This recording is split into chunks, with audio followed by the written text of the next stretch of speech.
Buenos días. Estamos haciendo este estudio bajo la forma de video para intentar contestarnos la siguiente pregunta. ¿Por qué nos cuesta tanto vernos reflejados en los personajes de la Biblia? Es decir, en esos grandes hombres, varones y mujeres levantados por Dios a lo largo de toda la historia de la redención. Muchas veces me pregunté por qué sucede esto y creo haber encontrado la respuesta. La respuesta está, creo yo, en la forma aséptica en la que muchas veces se nos presenta y presentamos la Biblia. La palabra aséptico significa que no tiene gérmenes que puedan provocar una infección. Se les quita entonces a los personajes bíblicos todo germen de debilidad que pudiera llegar a infectarnos. Este video va a aparecer en mi blog, que es un blog cristiano, cuya dirección va a aparecer ahora al pie del video en el zócalo, y la dirección es escudriñandolabiblia.blogspot.com.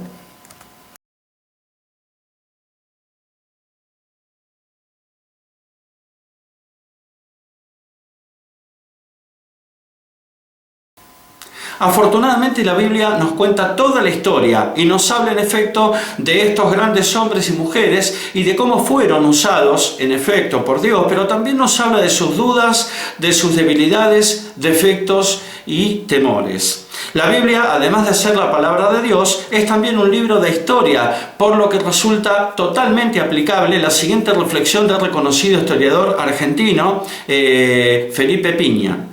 A los de mi generación, confiesa el historiador, les han enseñado la historia de una manera bastante particular. Una historia completamente ajena que no tenía que ver con nosotros, una historia de otros, de seres perfectos e incluso una historia poblada de seres ejemplares. Pero sucede que es muy difícil imitar o tomar como ejemplo a los perfectos, y esto habla, dice Felipe Piña, de una desigualdad inicial. En realidad había que imitar a gente a la cual uno no podría alcanzar jamás. Me pasó hace poco, continúa el historiador citado, dando una charla para chicos en un colegio público donde estábamos hablando del general San Martín, y en el momento de las preguntas un chico me dice: me encantaría ser como San Martín, pero tengo que cruzar los Andes y eso es medio complicado, dijo el chico. Y otro chico le contesta, todos chicos de 8 años más o menos, otro chico le contesta: no, mira, con que seas honesto, con que no robes, no mientas, por ahí podés ser como San Martín. Este segundo chico, reflexiona Felipe Piña, había entendido perfectamente el concepto de ejemplaridad, que no tiene que ver con la emulación, es decir, con la mera copia, sino con tomar aquellas virtudes que todos podemos asumir. Todos podemos ser como San Martín si lo queremos, si lo deseamos. Podemos asumir, por ejemplo, su honestidad, su compromiso y su responsabilidad. Esta historia ajena que nos contaron, esta ajenidad, dice Felipe Piña, no era absolutamente inocente, sino que era una ajenidad que tenía que ver con una forma de enseñarnos la historia, una historia que planteaba personajes recortados. Sarmiento es el padre del aula, San Martín es el padre de la patria, y así con muchos. Una historia que fue siendo recortada y, dice Felipe Piña, de algún modo también falsificada.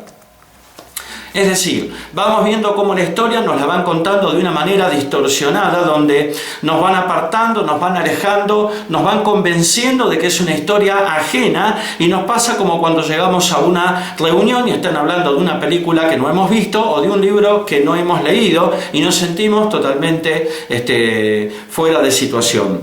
Hasta aquí la reflexión de Felipe Piña, el reconocido historiador argentino.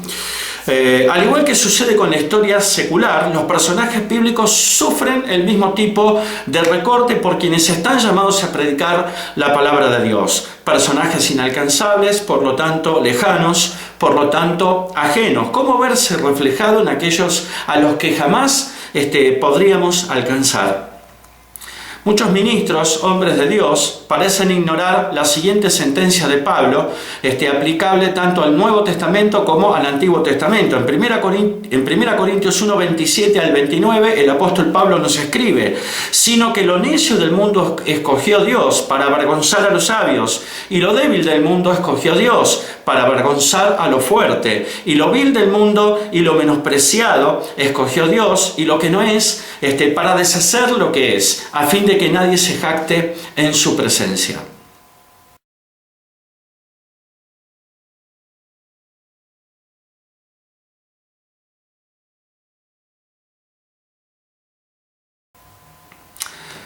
El versículo es claro, ¿no? El que acabamos de leer. Dios eligió lo necio, lo débil, lo vil, lo menospreciado y lo que no es, no solo para avergonzar a los sabios, sino fundamentalmente para glorificarse, es decir, para llevarse toda la gloria, para que no quede ninguna duda de que fue Dios el que levantó a esos hombres y mujeres y actuó a través de ellos. No obstante, existe una sutil diferencia, creo yo, entre la historia secular y la Biblia. Mientras en la historia secular las circunstancias y los personajes son adulterados por quienes van escribiendo la historia oficial, es decir, la historia de los que ganan, para influir en las futuras generaciones, al hacer que éstas, al no poder reconocer a sus verdaderos patriotas, olviden sus valores fundacionales. En la Biblia, la presentación pasteurizada de sus personajes por pastores y ministros no tiene otro que el noble objetivo de resaltar lo mejor de cada uno de ellos para inspirarnos, pero con un riesgo: que tales personajes nos parezcan más de ficción que seres humanos de carne y hueso, es decir, que no se nos parezcan. Y esto desde ya dificulta bastante el proceso de apropiación, creo yo, por las actuales generaciones de creyentes de las promesas hechas por Dios a quienes nos antecedieron, a quienes nos han precedido a lo largo de toda la historia de la redención. Lo peor que podría pasarnos es no percibir ese aire de familia, es decir, no vernos reflejados al despojar a los personajes bíblicos de su inexorable condición humana. ¿Cómo Dios podría darnos lo que le prometió a Abraham, a Jacob, a Moisés y a David si nosotros jamás podríamos llegar a ser como ellos? ¿Se entiende el punto? No tenemos que abrir el mar rojo para ser como Moisés. Como dijo el historiador citado más arriba, Felipe Piña, el concepto de ejemplaridad no tiene que ver con la emulación, es decir, con la mera copia, sino con tomar aquellas virtudes, en este caso de Moisés, que todos podemos asumir, que son su honestidad, su sentido de la responsabilidad, su compromiso y su enorme capacidad para interceder y conmover el corazón de Dios.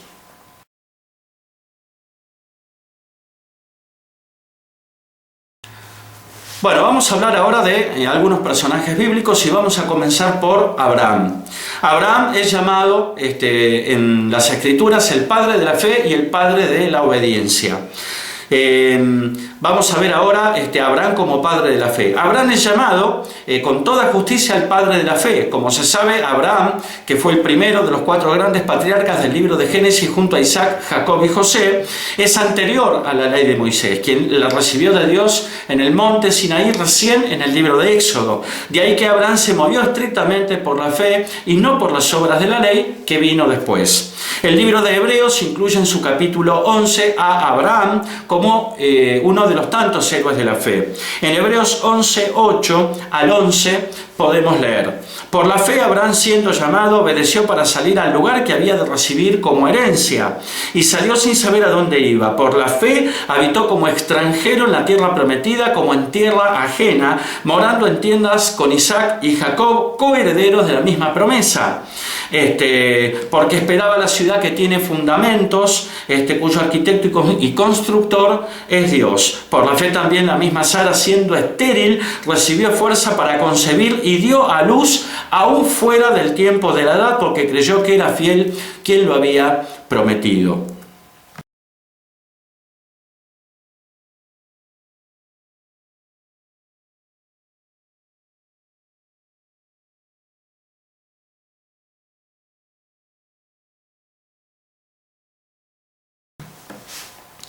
Pablo, por su parte, agrega lo siguiente en Romanos 4, 19 al 22, donde podemos leer: y no se debilitó en la fe al considerar su cuerpo que estaba ya como muerto, siendo de casi 100 años, o la esterilidad de la matriz de Sara. Tampoco dudó por incredulidad de la promesa de Dios, sino que se fortaleció en fe, dando gloria a Dios, plenamente convencido de que era también poderoso para hacer todo lo que había prometido, por lo cual también su fe le fue contada por justicia.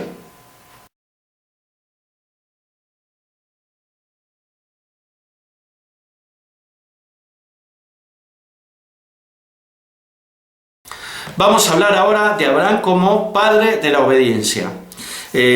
Abraham puede ser llamado también con toda justicia padre de la obediencia. En Génesis 22 se nos relata la situación en la que Dios le pide que sacrifique a su único hijo Isaac, que era el hijo, como bien sabemos, de la promesa. En Génesis 22, 1 al 2 podemos leer: aconteció después de estas cosas que probó Dios a Abraham y le dijo: Abraham, y él respondió: heme aquí, y dijo: toma ahora tu hijo, tu único, Isaac, a quien amas, y vete a tierra de Moriah, y ofrécelo allí en holocausto sobre uno de los montes que yo te diré.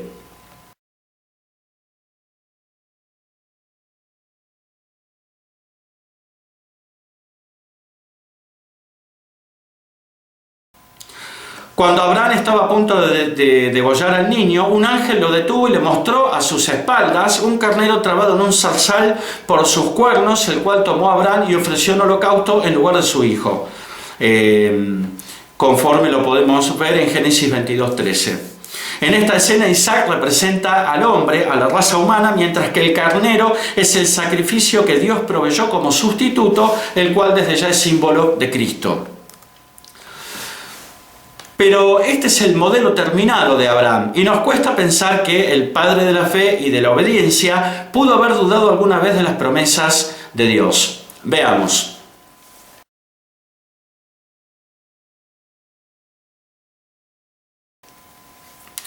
Siendo una persona salva, ¿has dudado alguna vez no de la existencia de Dios, pero sí tal vez de alguna profecía que fue soltada sobre tu vida? Abraham también.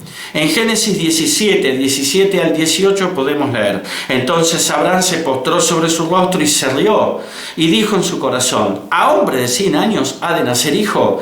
¿Y Sara ya de 90 años ha de concebir? Y dijo Abraham a Dios: ojalá Ismael viva delante de ti.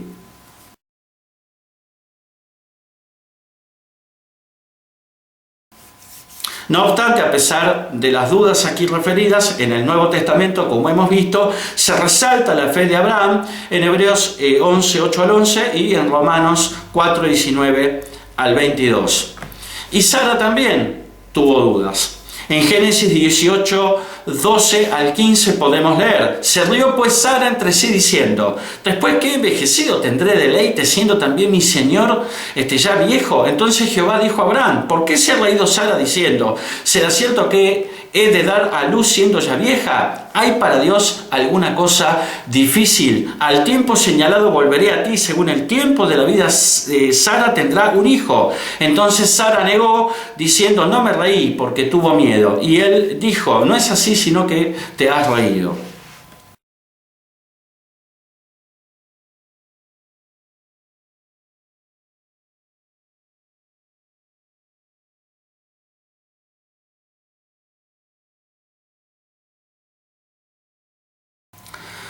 No obstante, a pesar de las dudas aquí referidas, en el Nuevo Testamento, como vimos, también se resalta la fe de Sara en Hebreos 11, 11.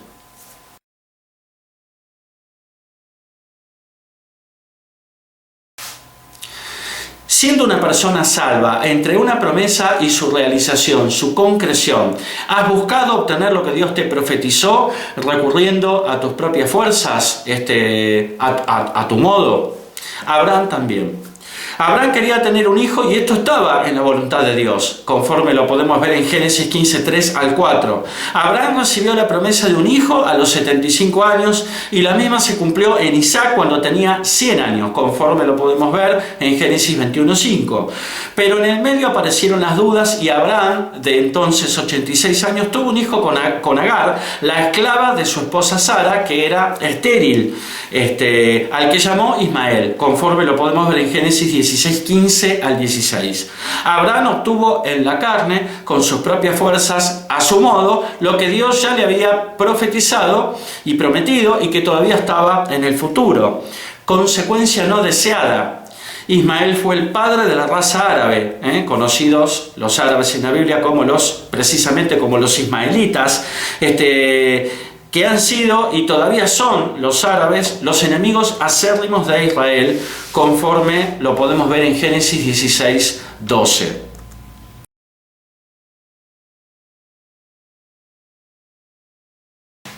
Vamos a hablar ahora de Moisés. ¿Quién puede dudar de la importancia de Moisés en la historia de la redención? El Éxodo es símbolo de la redención y Moisés es un precursor de Jesús. En cierto modo, el ministerio de Moisés prefigura el ministerio de Jesucristo.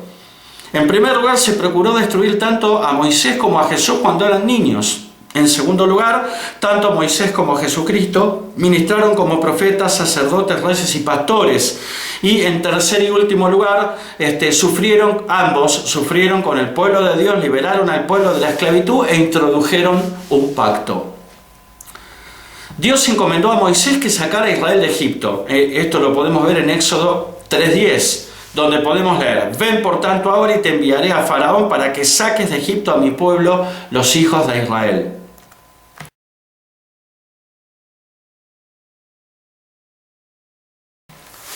Dios hablaba cara a cara con Moisés. Esto lo podemos ver en Números 12, 7 al 8, donde podemos leer: no así mi siervo Moisés, que es fiel en toda mi casa, cara a cara hablaré con él, y claramente y no por figuras, y verá la apariencia de Jehová.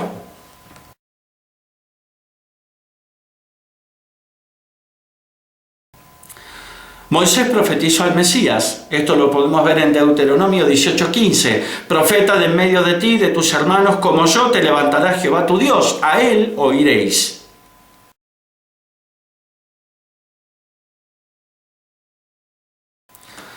Pero normalmente vemos este modelo terminado de Moisés como profeta, sacerdote y pastor y no reparamos en sus antecedentes.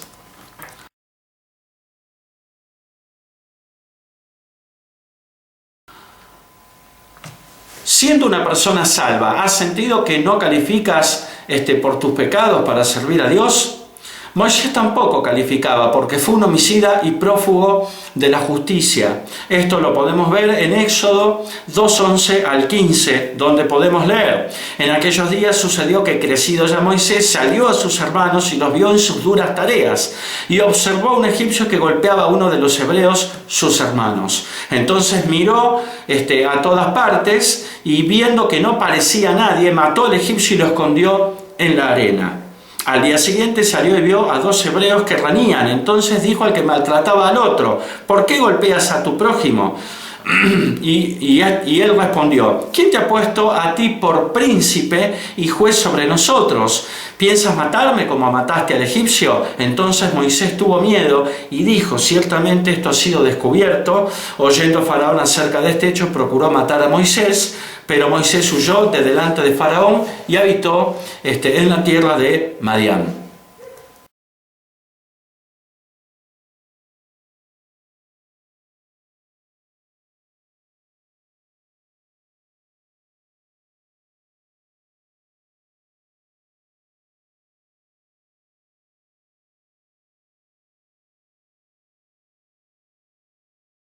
Siendo una persona salva y sabiendo que tienes un llamado, ¿has puesto excusas para servir a Dios? Moisés también. En Éxodo 3:11 podemos leer: entonces Moisés respondió a Dios: ¿quién soy yo para que vaya a Faraón y saque de Egipto a los hijos de Israel?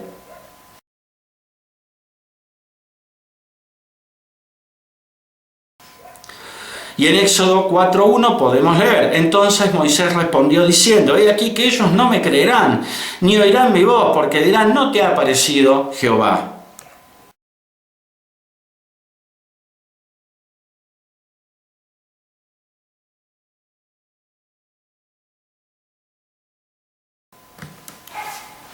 Siendo una persona salva y sabiendo que tienes un llamado, ¿sientes que no eres apto para cumplir con el mismo? Moisés también. En Éxodo 4.10 podemos leer: entonces dijo Moisés a Jehová: ay, Señor, nunca he sido hombre de fácil palabra, ni antes, ni desde que tú hablas a tu siervo, porque soy tardo en el habla y torpe de lengua.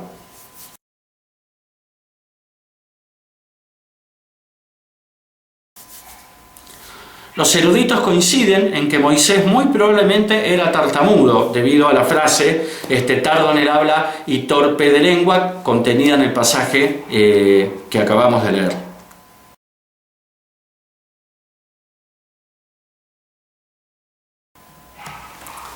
Siendo una persona salva y sabiendo que tienes un llamado, ¿has querido huir de tu llamado pidiéndole a Dios que levante a otro? Moisés también. En Éxodo 4.13 podemos leer: y él dijo: ay, Señor, envía, te ruego, por medio del que debes enviar.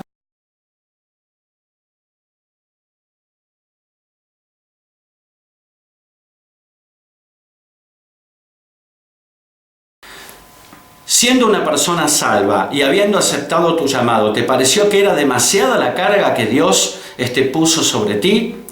A Moisés también. En Números 11:11 al 17 podemos leer lo siguiente: y dijo Moisés a Jehová: ¿por qué has hecho mal a tu siervo? ¿Y por qué no he hallado gracia en tus ojos, que has puesto la carga de todo este pueblo sobre mí? Concebí yo a todo este pueblo, lo engendré yo para que me digas: llévalo en tu seno, como lleva la que cría al que mama, a la tierra de la cual juraste a sus padres. ¿De dónde conseguiré yo carne para dar a todo este pueblo? Porque lloran a mí diciendo: danos carne que comamos. No puedo yo solo soportar a todo este pueblo, que me es pesado en demasía.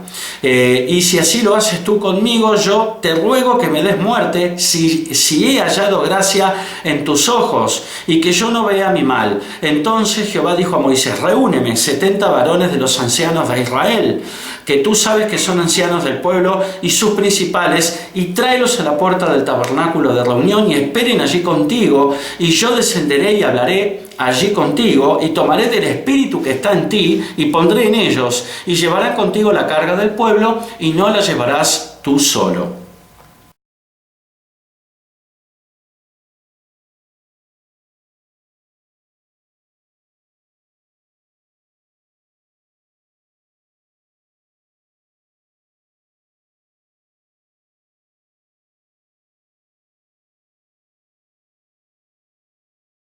Si bien es cierto que Dios no nos dará más carga de la que podamos llevar, conforme lo establece 1 Corintios 10:13, aún así a veces podemos sentirnos agobiados. Como Moisés, lo que tenemos que hacer es planteárselo al Señor, quien realizará los ajustes necesarios para que salgamos de ese estado de agobio.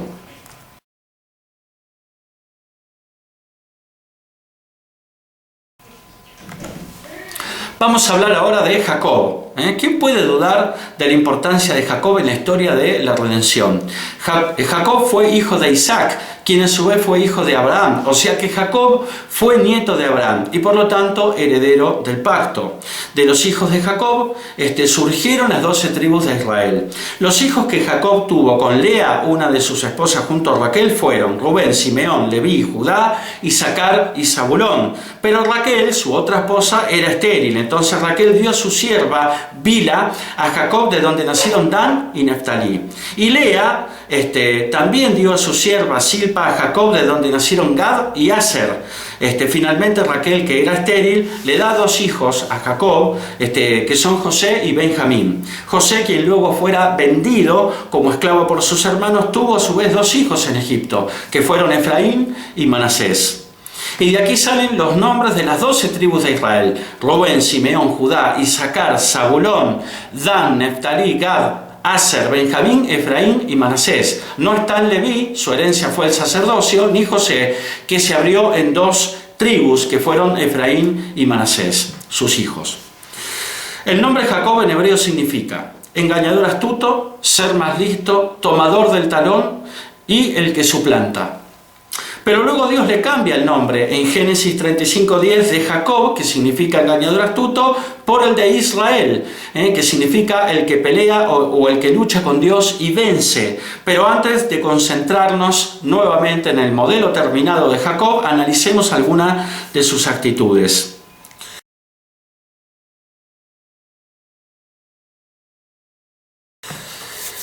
Siendo una persona salva, has deseado algo que también estaba en la voluntad de Dios y por no esperar los tiempos de Dios has intentado obtenerlo a tu modo. Jacob también. Estaba en la voluntad de Dios que, siendo menor que Esaú, Jacob recibiera la bendición de la primogenitura. Esto lo podemos ver en Génesis 25, 23 al 26, donde podemos leer. Y le respondió Jehová: 2 naciones hay en tu seno, y 2 pueblos serán divididos desde tus entrañas. El un pueblo será más fuerte que el otro pueblo, y el mayor servirá al menor. Cuando se cumplieron sus días para dar a luz, y aquí había gemelos en su vientre, y salió el primero rubio, y era velludo como una pelliza, y llamaron su nombre Esaú. Después salió su hermano, trabada su mano al calcañar de Esaú, y fue llamado su nombre Jacob. Y era Isaac de edad de 60 años cuando ella los dio a luz.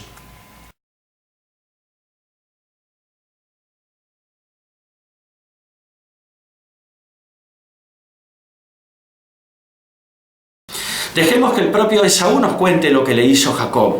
En Génesis 27:36 habla Esaú aquí. Y Esaú respondió: bien llamaron su nombre Jacob, pues ya me ha suplantado 2 veces. Se apoderó de mi primogenitura y aquí ahora ha tomado mi bendición.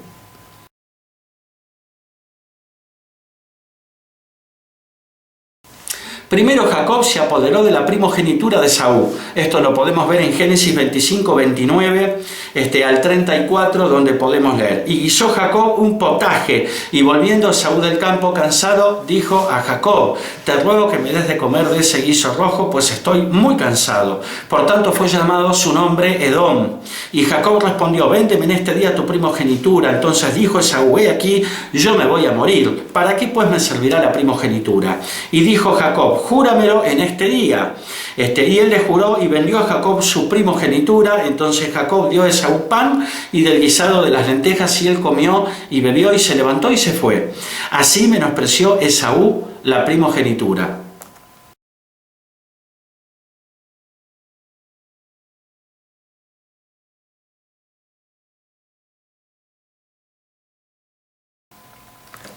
Y luego Jacob tomó la bendición de Esaú. Por no esperar el tiempo de Dios, Jacob obtuvo su bendición de manera totalmente ilegítima cuando, manipulado por su madre Rebeca, robó a Esaú la bendición de la primogenitura, engañando a su padre Isaac, ciego, viejo y enfermo, haciéndose pasar por Esaú, conforme se nos relata en Génesis 27, 1 al 40. Consecuencia no deseada, Jacob debió huir de Esaú para que éste no lo matara, conforme lo relata Génesis 27:41, y debió vivir en el exilio, según Génesis 28:1 al 5, donde fue engañado por su suegro Labán, lo cual podemos ver en Génesis 29:25, y jamás volvió a ver a su madre Rebeca, ni Rebeca volvió a ver a su hijo Jacob.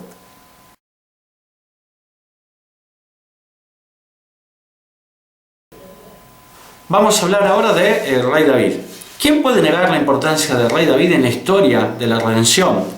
Del linaje de David vino el Mesías. A Jesús lo llamaron hijo de David. En Marcos 10, 47 al 48 se nos relata. Y oyendo que era Jesús Nazareno, comenzó a dar voces y a decir: Jesús, hijo de David, ten misericordia de mí. Y muchos le reprendían para que callase, pero él clamaba mucho más: Hijo de David, ten misericordia de mí.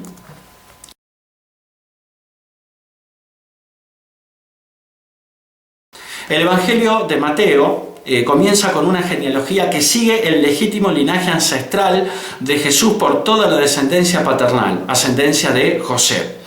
como era la costumbre de los judíos. Aunque José no era el padre natural de Jesús, sí fue su padre legítimo, como Dios había prometido que el Mesías sería un descendiente de Abraham, según Génesis 12:3, Génesis 22:18 y Gálatas 3:16, y también sería un descendiente de David, conforme lo vemos en 2 Samuel 7:12 al 19 y Jeremías 23:5. Mateo reconstruye el linaje legítimo de Jesús hasta esos dos nombres, a fin de demostrarles a los judíos que Jesús, en efecto, tenía la genealogía apropiada para llenar los requisitos como el Mesías.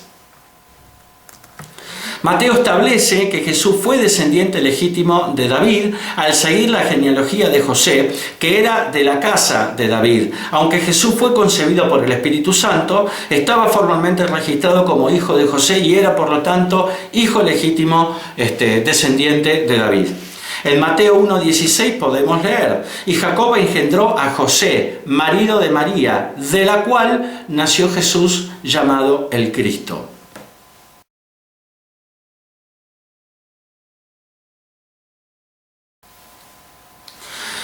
En la genealogía se protege el nacimiento virginal de Jesús. Obsérvese que la frase engendró a se emplea a todos los nombres hasta llegar a José, pero entonces se altera la declaración. No se hace referencia a José como el que engendró a Jesús, sino a José como el marido de María, de la cual nació Jesús.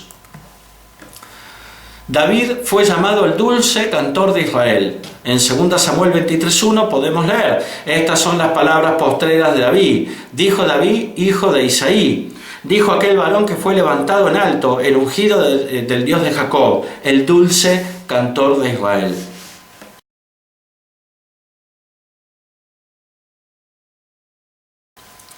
El Espíritu Santo fluía en la música de David. Esto lo podemos ver en 1 Samuel 16:23. Y cuando el espíritu malo de parte de Dios venía sobre Saúl, David tomaba el arpa y tocaba con su mano, y Saúl tenía alivio y estaba mejor, y el espíritu malo se apartaba de él.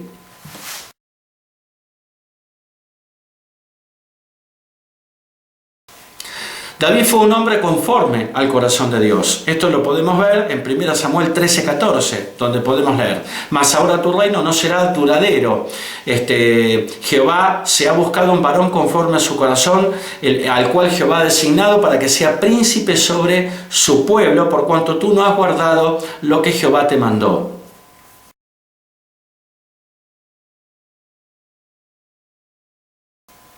En Hechos 13:22 podemos leer: quitado les levantó por rey a David, de quien dio también testimonio diciendo: he hallado a David, hijo de Isaí, varón conforme a mi corazón, quien hará todo lo que yo quiero.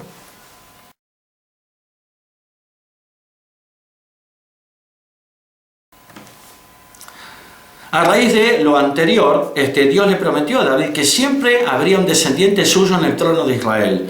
En Salmos 89:34 al 36 podemos leer: no olvidaré mi pacto, ni mudaré lo que ha salido de mis labios. Una vez he jurado por mi santidad y no mentiré a David. Su descendencia será para siempre y su trono como el sol delante de mí.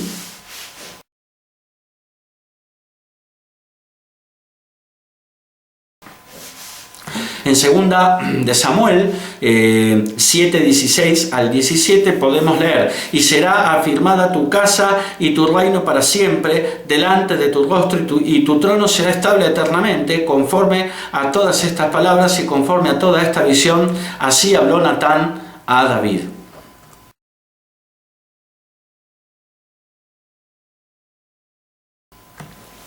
Y en 1 Reyes 2:4 podemos leer: para que confirme Jehová la palabra que me habló diciendo: si tus hijos guardaren mi camino, andando delante de mí con verdad, de todo su corazón y de toda su alma, jamás dice faltará a ti varón en el trono de Israel.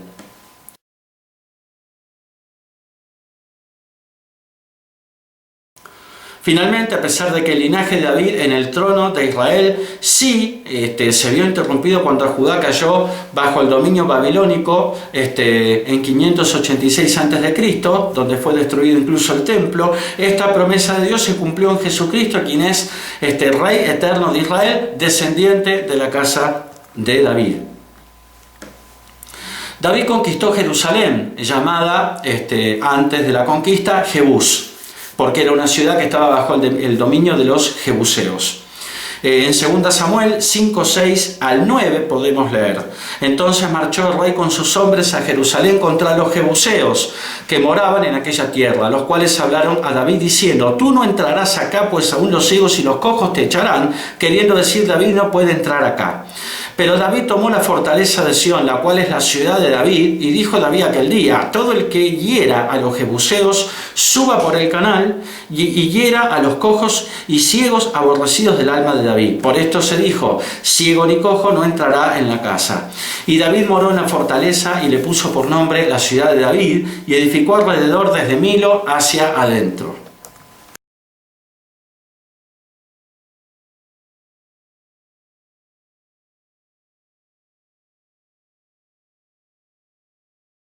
David recuperó el arca y la llevó a Jerusalén. En 2 Samuel 6, 14 al 17 podemos leer: y David danzaba con toda su fuerza delante de Jehová, y estaba David vestido con un efod de lino. Así David y toda la casa de Israel conducían el arca de Jehová con júbilo y sonido de trompeta. Cuando el arca de Jehová llegó a la ciudad de David, aconteció que Mical, hija de Saúl, miró desde una ventana y vio al rey David que saltaba y danzaba delante de Jehová, y le menospreció en su corazón. Metieron pues el arca de Jehová y la pusieron en su lugar en medio de una tienda que David le había levantado, y sacrificó David holocaustos y ofrendas de paz delante de Jehová.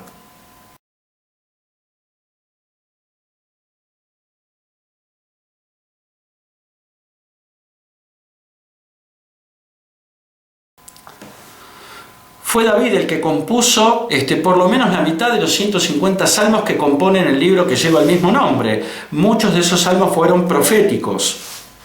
Un caso ejemplar es el del Salmo 22, donde David profetiza los sufrimientos de Jesucristo en la cruz. Algunos de los pasajes de ese Salmo 22 son los siguientes: Dios mío, ¿por qué me has desamparado?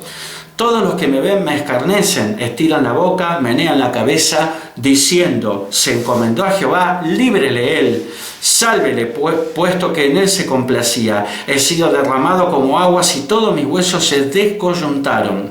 Mi corazón fue como cera derritiéndose en medio de mis entrañas. Como un tiesto se secó mi vigor y mi lengua se pegó a mi paladar, y me has puesto en el polvo de la muerte, porque perros me han rodeado. Me ha cercado cuadrilla de malignos, horadaron mis manos y mis pies, contar puedo todos mis huesos, entre tanto ellos me miran y me observan, repartieron entre sí mis vestidos y sobre mi ropa echaron suertes.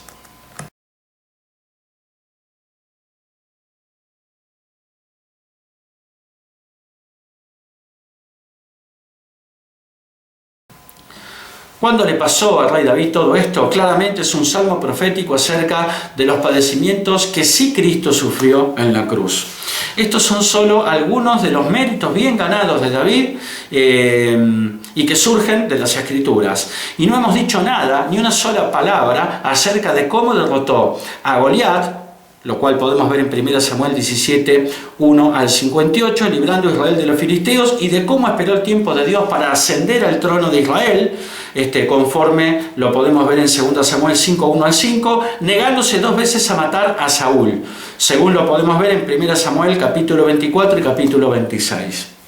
Pero a pesar de este modelo terminado que podemos ver del rey David y que surge de las Escrituras, David tuvo algunas inconductas graves.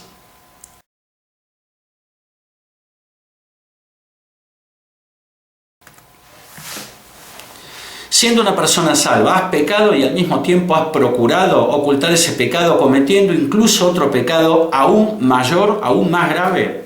David también. En 2 Samuel capítulo 11 se nos relata la siguiente historia. Betsabé era la esposa de un soldado del ejército del rey David llamado Urías Eteo. Mientras Urías estaba de campaña, es decir, en la guerra, David cometió adulterio con su esposa Betsabé.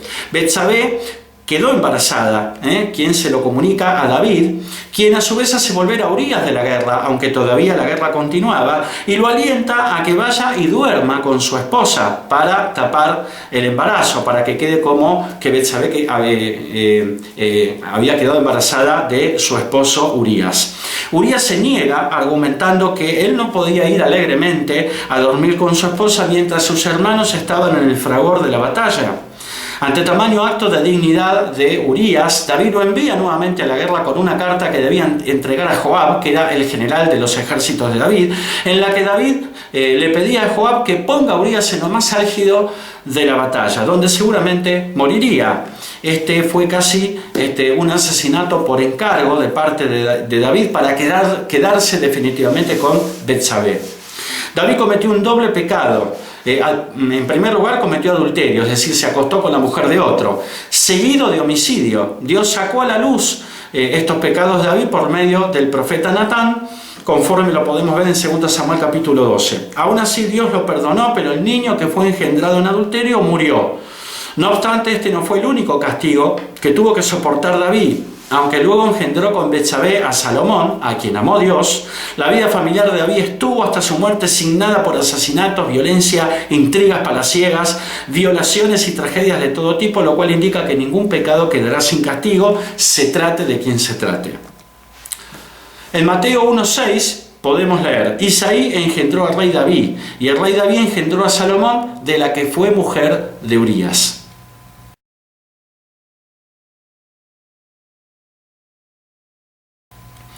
En el libro de Mateo queda registrada, como podemos ver, la afrenta del pecado cometido por David al aclarar y recordar que David engendró a Salomón, de la que fue mujer de Urías, cumpliéndose una vez más la palabra de Dios de Proverbios 6:32 al 33, donde podemos leer: mas el que comete adulterio es falto de entendimiento, corrompe su alma, el que tal hace heridas y vergüenza hallará, y su afrenta nunca será borrada.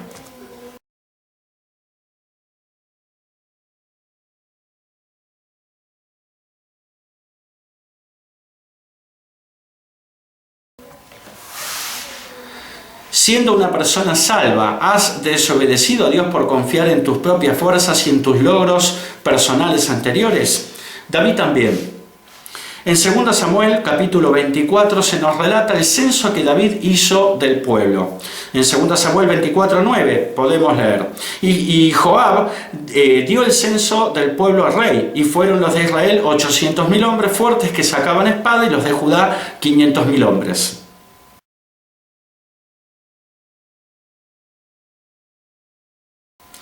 Y esto encendió la ira de Dios. En 2 Samuel 24:1 podemos leer: volvió a encenderse la ira de Jehová contra Israel e incitó a David contra ellos a que dijese: ve, haz un censo de Israel y de Judá.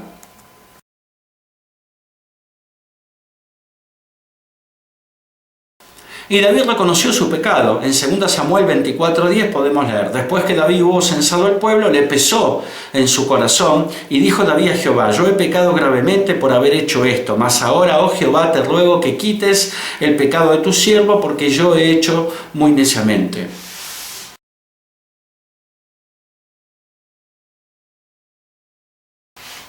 Y aceptó David el castigo de Dios. En 2 Samuel 24:11 al 17 podemos leer: y por la mañana, cuando David se hubo levantado, vino palabra de Jehová al profeta Gad, vidente de David, diciendo: ve y di a David, así ha dicho Jehová, 3 cosas te ofrezco, tú escogerás una de ellas para que yo la haga.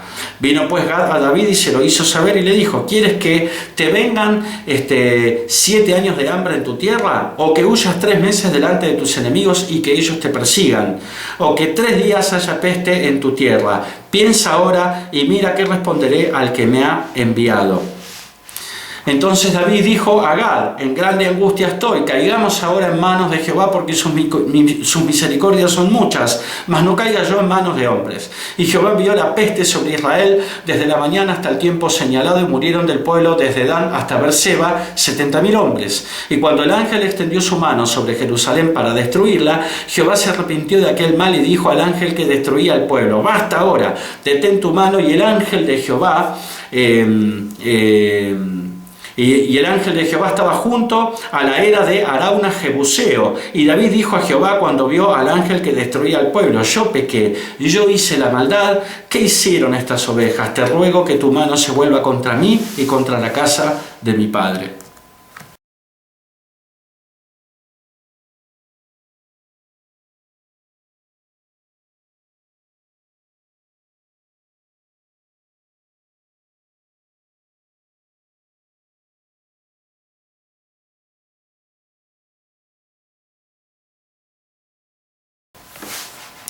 ¿Por qué se encendió la ira de Dios debido al censo que hizo David? Por causa del orgullo de David y su falta de confianza en Dios, lo cual se manifestó en su liderazgo de un pueblo poderoso y numeroso y en su vanagloria y jactancia de sus grandes logros personales y de su fuerza.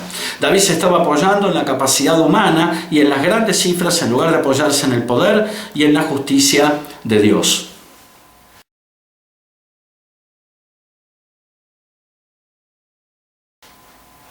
Siendo una persona salva, ¿has tenido problemas para perdonar a alguien o has sentido odio o ira contra otras personas? David también. Prácticamente en su lecho de muerte, David encomienda asesinatos vindicatorios a su hijo y sucesor Salomón. El primer asesinato por encargo es para Joab, general de David. En 1 Reyes 2:5 al 6 podemos leer: ya sabes tú, le habla David a Salomón, lo que me ha hecho Joab, hijo de Sarvia, lo que hizo a 2 generales del ejército de Israel, a Abner, hijo de Ner, y a Amasa, hijo de Jeter, a los cuales él mató derramando en tiempo de paz la sangre de guerra, y poniendo sangre de guerra en el talabarte que tenía sobre sus lomos y en los zapatos que tenía en sus pies. Tú pues harás conforme a tu sabiduría, no dejarás descender sus canas al Seol en paz.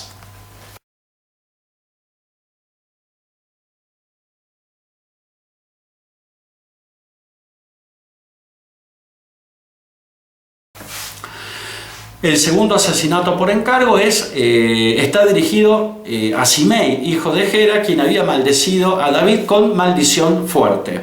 En 1 Reyes 2:8 al 9 podemos leer: también tienes contigo a Simei, hijo de Gera. Nuevamente le dice David a su hijo Salomón, hijo de Benjamín de Baurim, el cual me maldijo con una maldición fuerte el día que yo iba a Mahanaim. Mas él mismo descendió a recibirme al Jordán, y yo le juré por Jehová diciendo: yo no te mataré a espada, pero ahora no lo absolverás, pues hombre sabio eres y sabes cómo debes hacer con él, y harás descender sus canas con sangre al Seol.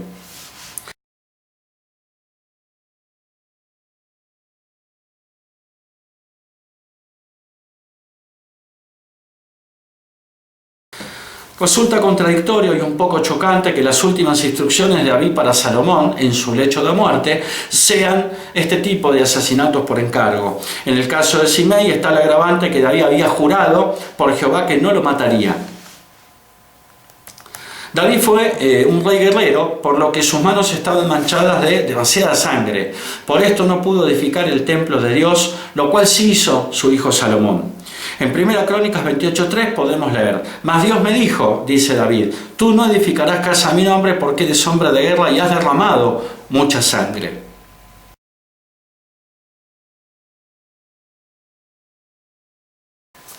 Y Dios ya le había anticipado a David cuando hizo pacto con él. ¿Quién sería el que iba a edificar el templo? Y sería su hijo Salomón. En 2 Samuel 7:12 al 15 podemos leer: y cuando tus días sean cumplidos y duermas con tus padres, habla Dios a David, yo levantaré después de ti a uno de tu linaje, el cual procederá de tus entrañas, y afirmaré su reino. Él edificará casa a mi nombre, y yo afirmaré para siempre el trono de su reino. Yo le seré a él padre, y él me será mi hijo, y si él hiciere mal, yo le castigaré con vara de hombres y con azotes de hijos de hombres. Pero mi misericordia no se apartará de él como la aparté de Saúl, al cual quité de delante de ti.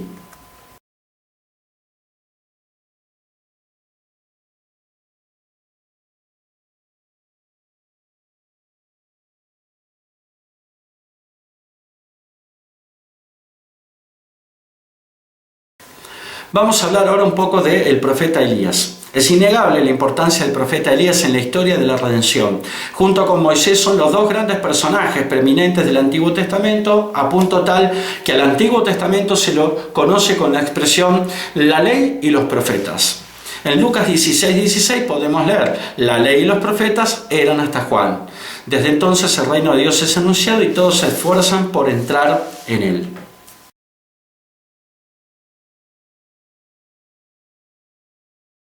Mientras que la ley está indisolublemente ligada a Moisés, porque a él fue dada, el cargo u oficio profético, si bien el primero en ejercerlo formalmente fue el profeta Samuel, está indisolublemente ligado al profeta Elías. Cabe recordar además que tanto Elías como Moisés son los que aparecen con Jesucristo en el monte de la transfiguración, suceso relatado en el capítulo 17 del libro de Mateo. A Elías le tocó en suerte ejercer su ministerio profético en el reino de Israel del norte, cuya capital era Samaria, en la más que complicada época del rey Acab y su perversa esposa Jezabel, quien condujo a Israel a la más absoluta apostasía. Elías tuvo poder para hacer descender fuego del cielo, conforme lo podemos ver en 1 Reyes capítulo 18, versículos 36 al 40. Tuvo poder para cerrar el cielo a fin de que no haya lluvia durante 3 años y medio, según se nos relata en 1 Reyes 17.1, y tuvo poder para abrir el cielo a fin de que volviera a llover, conforme se nos relata en 1 Reyes capítulo 18, versículos 41 al 46. A pesar de semejantes demostraciones de poder, Elías era, en opinión de Santiago, no demasiado distinto de nosotros. Esto lo podemos ver en Santiago 5, 17 al 18, donde podemos leer: Elías era hombre sujeto a pasiones semejantes a las nuestras, y oró fervientemente para que no lloviese, y no llovió sobre la tierra por 3 años y 6 meses. Y oró, y otra vez oró, y el cielo dio lluvia, y la tierra produjo fruto.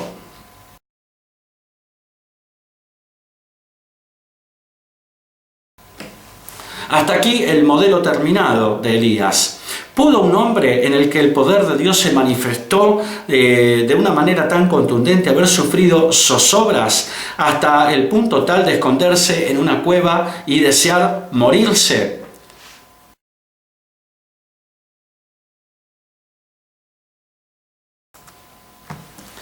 Siendo una persona salva, ¿tuviste ganas de morirte o de que Dios te quitara la vida luego de haber experimentado en primera persona, como el profeta Elías, el poder de Dios en tu vida? Elías también.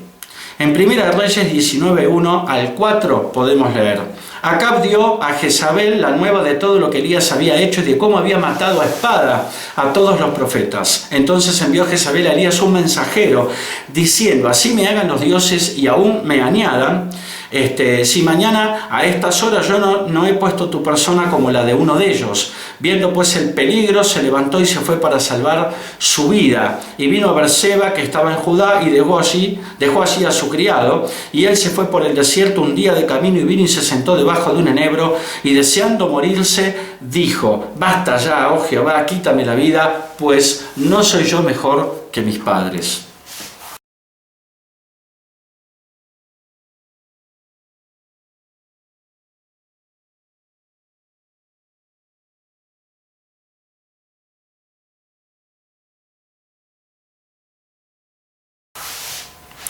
Siendo una persona salva, ¿tuvo Dios que fortalecerte para que siguieras tu camino? A Elías también. En 1 Reyes 19:5 al 8 podemos leer: y echándose debajo del enebro se quedó dormido, y aquí luego un ángel le tocó y le dijo: levántate, come. Entonces él miró, y he aquí a su cabecera una torta cocida sobre las ascuas y una vasija de agua, y comió y bebió y volvió a dormirse. Y volviendo el ángel de Jehová la segunda vez, lo tocó diciendo: levántate y come, porque largo camino te resta. Se levantó pues y comió y bebió, y fortalecido con aquella comida caminó 40 días y 40 noches hasta Horeb, el monte de Dios.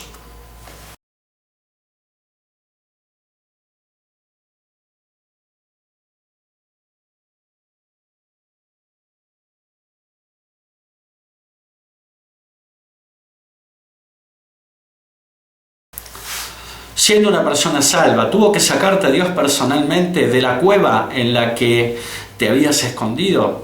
A Elías también. En 1 Reyes 19:9 al 11 podemos leer: y allí se metió en una cueva donde pasó la noche, y vino a él palabra de Jehová, el cual le dijo: ¿qué haces aquí, Elías? Él respondió: he sentido un vivo celo por Jehová, Dios de los ejércitos, porque los hijos de Israel han dejado tu pacto, han derribado tus altares y han matado a espada a tus profetas, y solo yo he quedado y me buscan para quitarme la vida. Él le dijo: sal fuera y ponte en el monte delante de Jehová.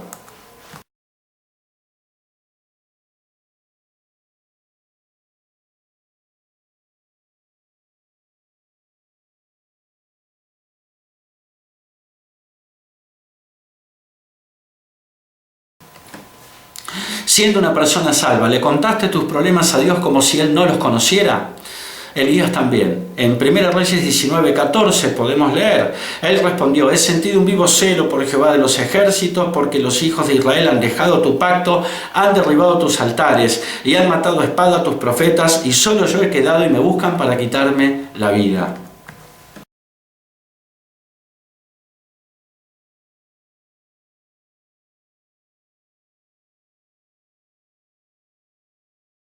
Siendo una persona salva, habiéndole contado tus tristezas y habiéndote consolado, ¿te ha dado Dios nuevas instrucciones? A Elías también. En 1 Reyes 19:15 al 16 podemos leer: y le dijo Jehová: ve, vuélvete por tu camino por el desierto de Damasco, y llegarás y ungirás a Hazael por rey de Siria, a Jehú hijo de Nimsi ungirás por rey sobre Israel, y a Eliseo hijo de Safat de Abel Meola ungirás para que sea profeta en tu lugar.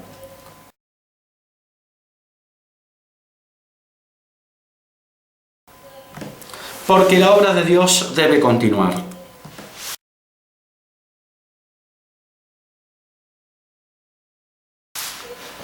Vamos a hablar ahora del apóstol Pablo. Además está hablar de la importancia del apóstol Pablo en la historia de la redención. Pablo no solo fue el autor más prolífico del Nuevo Testamento, sino que además fue gracias a él que se expandió el cristianismo por todo el mundo antiguo durante sus 4 grandes viajes misioneros, donde fundó las iglesias de Asia.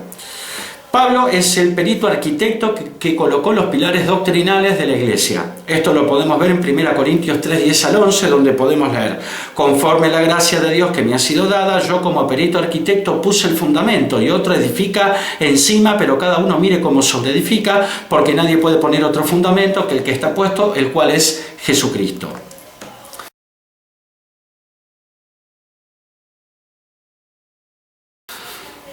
Pablo no aprendió su evangelio de ningún hombre, sino que le fue revelado por Jesucristo. En Gálatas 1:11 al 12 podemos leer: mas os hago saber, hermanos, que el evangelio anunciado por mí no es según hombre, pues yo ni lo recibí ni lo aprendí de hombre alguno, sino por revelación de Jesucristo.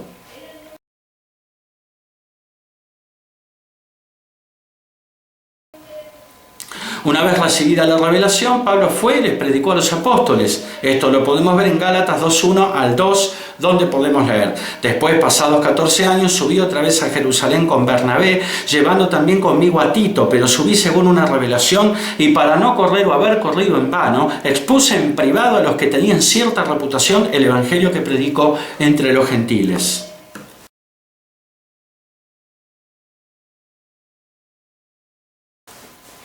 A Pablo le fue revelado el misterio del Evangelio. En Romanos 16:25 podemos leer: y al que puede confirmaros según mi Evangelio y la predicación de Jesucristo, según la revelación del misterio que se ha mantenido oculto desde tiempos eternos.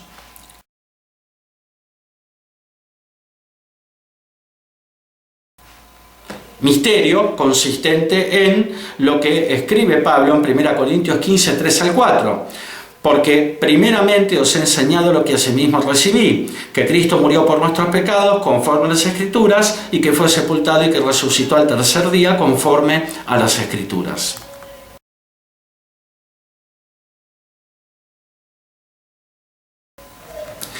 A Pablo le fue revelado que el Espíritu Santo mora en el creyente. En 1 Corintios 3:16 podemos leer: ¿no sabéis que sois templo de Dios y que el Espíritu de Dios mora en vosotros?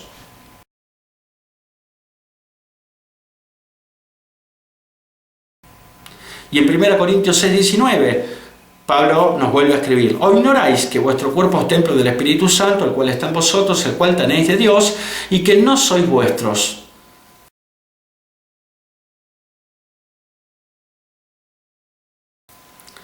A Pablo le fue revelado que el Espíritu Santo se recibe por la fe.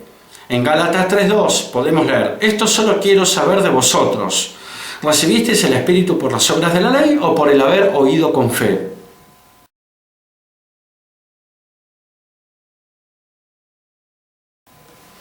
A Pablo le fue revelado que el Espíritu Santo además es sellado en el creyente. En Efesios 1, 13 al 14 podemos leer: en él también vosotros, habiendo oído la palabra de verdad, el evangelio de vuestra salvación, y habiendo creído en él, fuisteis sellados con el Espíritu Santo de la promesa, que es las arras de nuestra herencia, hasta la redención de la posesión adquirida para alabanza de su gloria.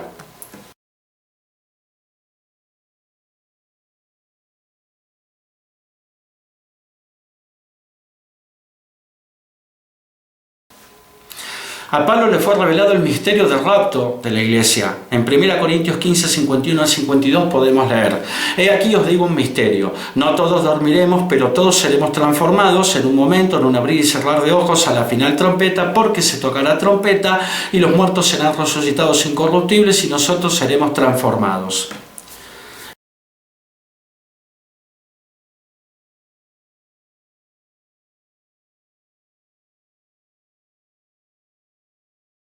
Y en 1 Tesalonicenses 4:15 al 17 podemos leer: por lo cual os decimos esto en palabra del Señor, que nosotros que vivimos, que habremos quedado hasta la venida del Señor, no precederemos a los que durmieron, porque el Señor mismo, con voz de mando, con voz de arcángel y con trompeta de Dios, descenderá del cielo, y los muertos en Cristo resucitarán primero. Luego nosotros, los que vivimos, los que hayamos quedado, seremos arrebatados juntamente con ellos en las nubes para recibir al Señor en el aire, y así estaremos siempre con el Señor.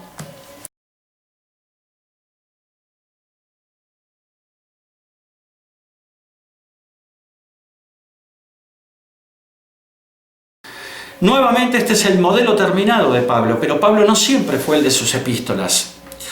Pablo persiguió a la iglesia de Jesús. Esto lo podemos ver en Hechos 8:3, donde podemos leer: y Saulo asolaba la iglesia y entrando casa por casa arrastraba a hombres y a mujeres y los entregaba en la cárcel.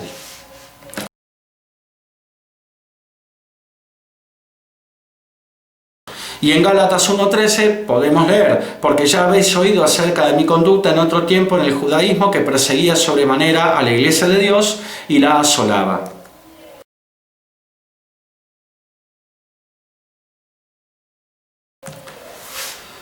Pablo aprobó la muerte por lapidación de Esteban. Esto lo podemos ver en Hechos 7:59 hasta el capítulo 8, versículo 1, donde podemos leer: y apedreaban a Esteban mientras él invocaba y decía: Señor Jesús, recibe mi espíritu. Y puesto de rodillas clamó a gran voz: Señor, no les tomes en cuenta este pecado. Y habiendo dicho esto, durmió.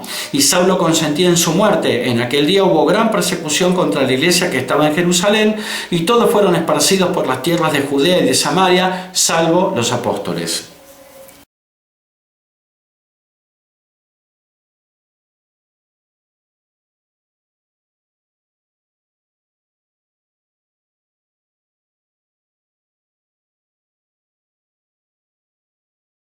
Siendo una persona salva, ¿sientes que tuviste un pasado demasiado oscuro como para que Dios pueda usarte?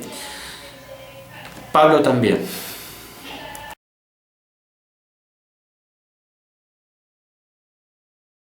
Podríamos también citar el caso de Sansón, uno de los jueces, quien luego de haber desobedecido sistemáticamente a Dios terminó siendo incluido en el capítulo 11 de la epístola a los Hebreos, reservado a los héroes de la fe.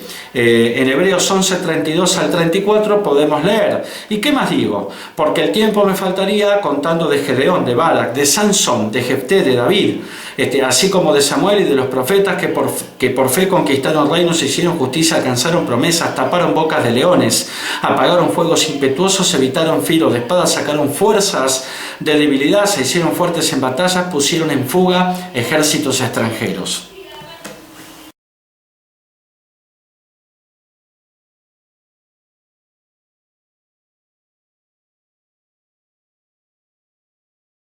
El objeto del presente estudio no es hacer de ninguna manera apología del pecado, ya que hay una bendición especial para todos aquellos que jamás estuvieron en camino de pecadores. Esto lo podemos ver en Salmos 1:1, donde podemos leer: bienaventurado el varón que no anduvo en consejo de malos, ni estuvo en camino de pecadores, ni en sillas de escarnecedores se ha sentado.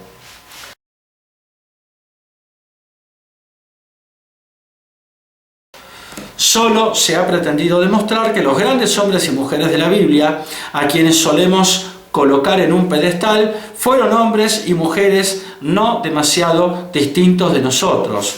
Como dice Santiago, en Santiago 5:17, fueron hombres y mujeres con pasiones similares a las nuestras. Hay un relato que circula por la internet y que grafica como nada la idea que subyace en este estudio, y es el siguiente. Así dice el relato: Jacob era engañador, Pedro negó a Jesús 3 veces, David cometió adulterio y homicidio, Noé se emborrachó, Jonás huyó de su llamado, Pablo persiguió a la iglesia, Gedeón era inseguro, Miriam era chismosa, Marta estaba atrapada por los afanes de la vida, Tomás era incrédulo, Sara era impaciente, Elías era temperamental, Moisés era tartamudo, Zaqueo era pequeño, Abraham era muy viejo y Lázaro estaba muerto. Sin embargo, todas estas personas figuran como amigos de Dios y fueron usados por Él. Algunos incluso están en lo que ha dado a llamarse el Salón de la Fama de la Fe, que es el capítulo 11 del libro de Hebreos.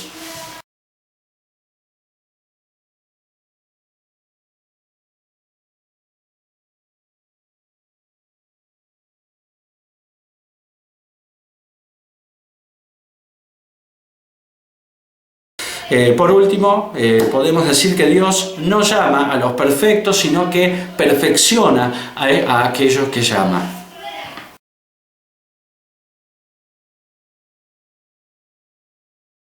Bueno, llegamos al final del presente estudio bajo la forma de video. Espero que les haya gustado y que termine siendo de bendición para todos aquellos que terminen viendo este video, y nos estamos despidiendo hasta el próximo estudio, seguramente también bajo la forma de video. Que Dios los bendiga a todos. Amén.